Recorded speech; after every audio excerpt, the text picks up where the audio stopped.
Hi everyone, ఎలా ఉన్నారు? Welcome back to our channel. So ఈ పరిస్థితిని చూసి నేను చాలా ఫీల్ అయ్యాను. ఎందుకంటే ఇవి నేను ఎంతగానో ఇష్టపడి ప్రాపగేట్ చేసుకుంటున్నటువంటి ప్లాంట్ అనమాట. సో నేను ఒక 1 వీక్ క్యాంపెల్లో వచ్చేసరికి ఇంట్లో అమ్మకి ప్లాంట్ ఎక్కడ ఉందో తెలియదు అని చెప్పి వాటర్ వేయడం కూడా సరిగ్గా తెలియలేదు. అట్లా అని చెప్పేసి వాటర్ వేయడం మానేసింది అనమాట. మొత్తంగా వాడిపోయినాయి. నాకంటే చాలా బాధ అనిపించింది. సో నేను దాన్ని పక్కన పెట్టి వాటరింగ్ అనేది చేశాను.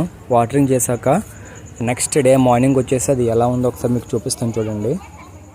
నాకు మాత్రం చాలా ఫీల్ అనిపించింది. నాటదేమో, మళ్ళీ ప్లాంట్ చచ్చిపోద్దేమో అనుకున్నాను.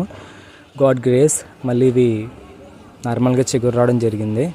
నార్మల్గా వాటికి ఎనర్జీ వాటికి వచ్చింది. సో మీ ఇంట్లో కూడా ఇలాంటి సిచ్యువేషన్ అవుతూ ఉంటుంది. దయచేసి వాటరింగ్ అనేది చేయండి ప్లాంట్స్కి. మనకి వాటర్ ఎంత అవసరమో, ఫుడ్ ఎంత అవసరమో, వీటికి కూడా వాటర్ అండ్ ఫుడ్ అంతే అవసరం. సో ఈ వీడియో కోసం నాకు సపోర్ట్గా ఒక లైక్. Thanks for watching.